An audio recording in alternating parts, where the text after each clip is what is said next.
जैसा कि आप सभी जानते ही हैं, पिछली वीडियोज में हम लगातार लॉजिक के साथ आप सभी को समझाते रहे हैं कि क्या कुछ इसमें स्कैम होता है। और इन सभी वीडियोज में बहुत से भाइयों ने ढेरों कमेंट किए हैं। जैसे इन भाई ने कहा कि 30,000 का लॉस हो गया, इस सब से केवल टेंशन ही मिलेगा, पैसा नहीं मिलेगा। इन्होंने कहा मैं पढ़ाई लिखाई छोड़कर इतना ज़्यादा इसके जाल में फंस गया हूँ कि मुझे कुछ समझ नहीं आ रहा और इतना चिड़चिड़ा हो चुका हूँ कि घर वालों पर गुस्सा आने लगा है। इन्होंने बोला भैया मेरा 65,000 लॉस हो गया है, बहुत परेशान हूँ, कुछ समझ नहीं आ रहा।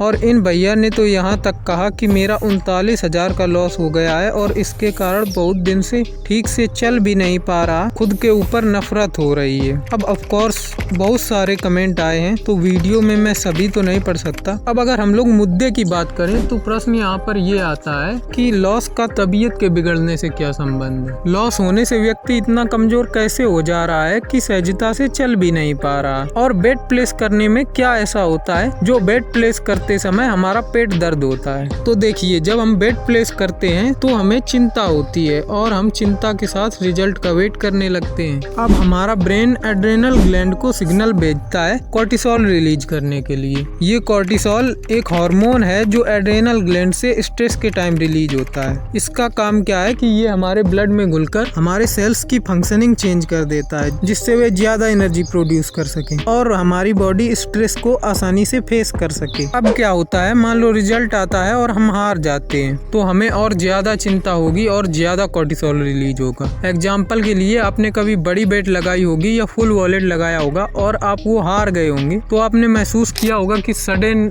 कुछ आकर के आपके लीवर के नीचे इकट्ठा हो गया। ये कॉर्टिसोल के द्वारा इकट्ठी की गई एनर्जी ही होती है जो आपको उस मोमेंट पर स्ट्रेस को फेस करने के लिए दी जाती है। अगर आपको ये एनर्जी उस पॉइंट ऑफ टाइम पर ना मिले तो आपको पैनिक अटैक तक हो सकता है, क्योंकि उस मोमेंट पर 30-40 सेकंड के लिए आपकी स्ट्रेस पीक पर होती है। इन्हीं 30-40 सेकंड के अंदर आपके मन में वो सारी बातें घूम जाती हैं कि मैंने ये बेट लगाई ही क्यों, मैं अगर इन पैसों का रिचार्ज ना करके खर्च कर लेता तो मेरा क्या क्या काम बन जाता। इसलिए आपको इस समय पर इस एनर्जी की सबसे ज्यादा जरूरत होती है। अब मान लो अभी के लिए तो ये कॉर्टिसोल आपको बचा लेगा, क्योंकि अभी ये आपको एक्स्ट्रा एनर्जी प्रोवाइड करवा देगा और आप स्ट्रेस को आसानी से फेस कर पाएंगे। लेकिन अगर आप रोज ही खेल रहे हैं, रोज ही चिंता कर रहे हैं और रोज आपकी बॉडी को एक्स्ट्रा एनर्जी आपको देनी पड़ रही है तो एक दिन वो आएगा कि आपकी बॉडी के पास एक्स्ट्रा एनर्जी का स्टॉक खत्म होने लगेगा। अब आपके पास नॉर्मल एनर्जी ही होगी। अब अगर आपको स्ट्रेस हुई तो वो तुरंत नहीं जाएगी, वो 1-2 दिन से लेकर हफ्तों तक टिक सकती है। वो इस पर डिपेंड करता है कि अभी आपके पास कितनी एनर्जी है। अब इसी कंडीशन को हम डिजीनेस बोलते हैं। इसमें आपके अंदर सोचने समझने की क्षमता पहले से कम हो जाती है, सर दर्द होता है, फोकस नहीं बनता, सबसे ज्यादा इसमें आपका जोर जोर से चिल्लाने का मन करता है और भी बहुत सी चीजें होती हैं। अब जिसने डिजीनेस के अंदर ही सारे चिंता वाले काम छोड़ दिए वो तो 15-20 दिन में रिकवर कर लेगा, लेकिन जिसने अभी भी चिंता की, फिर वो चाहे गेम की चिंता हो या किसी और चीज की, तो अब उसकी ये बची खुची सारी एनर्जी भी खत्म हो जाएगी और बॉडी में बहुत सारे चेंजेस एक साथ देखने को मिलेंगे और इसी चीज को हम फटीग या फैटिग बोलते हैं। फटीग में क्या होता है कि बॉडी में बहुत ज्यादा थकान महसूस होती है। ऐसा मालूम पड़ता है कि हमने घंटों तक कोई मेहनत का काम किया है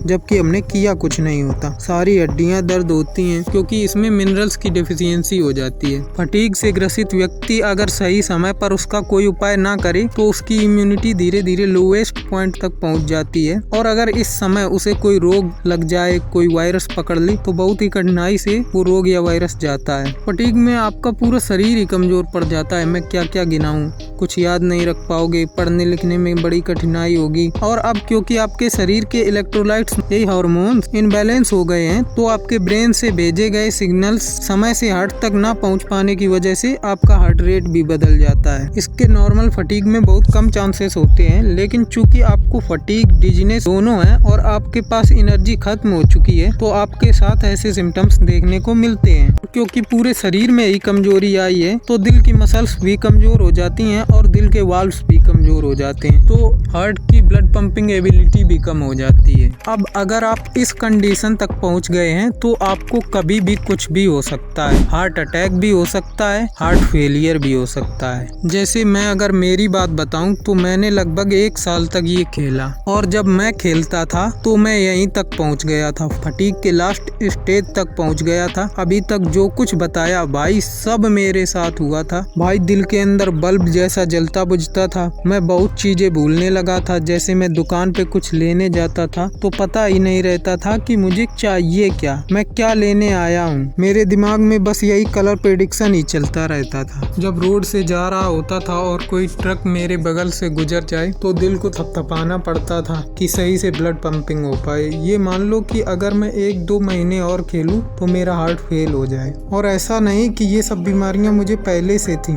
या मैं कमजोर था, ये मेरा फर्स्ट टाइम एक्सपीरियंस था। जैसे इन बंधु ने भी कहा था कि हम बहुत दिनों से ठीक से चल भी नहीं पा रहे, तो अगर इनको दिल की समस्या भी है तो फटीग के लास्ट स्टेज पर ये भी है, तो इन्हें डॉक्टर से संपर्क करके सप्लीमेंट्स वगैरह कंज्यूम करने चाहिए। और अगर इनको दिल की समस्या नहीं है तो ये सब छोड़कर खुशी खुशी रहना चाहिए, प्राणायाम वगैरह करना चाहिए, लोगों से बातचीत करनी चाहिए, जिससे उस सब में दिमाग बटा रहे, और ये सब 1-2 महीने में रिकवर हो जाएगा। आप सभी लोग अपने अपने हिसाब से देख सकते हैं कि आप किस स्टेज पर हैं और आपको क्या करना चाहिए। 10-20-50 हजार की चिंता छोड़ के अपने उस शरीर की चिंता करो जिसकी कीमत लगाना ही कठिन है। अपने उस समय की चिंता करो जो पूरी धरती की संपत्ति लुटाकर भी पुनः प्राप्त नहीं किया जा सकता। और फिर कलर प्रेडिक्शन में तो जीतना ही असंभव है, मैं प्रूफ करके बता चुका हूँ। अब जो जीत रहा है या लॉस में नहीं है वो सोच रहा होगा कि मेरे साथ ये कुछ नहीं होने वाला है क्योंकि मेरा लॉस ही नहीं है। तो बंधु, हार्मोनल चेंज तो आपके साथ भी हो रहा है, क्योंकि जब आप बेट प्लेस करते हैं तो कोर्टिसोल हाई होता है, और जब विन हो जाते हैं तो डोपामीन हाई होता है। और फिर आप जो 17, 18, 19 की उम्र का समय इसे दे रहे हैं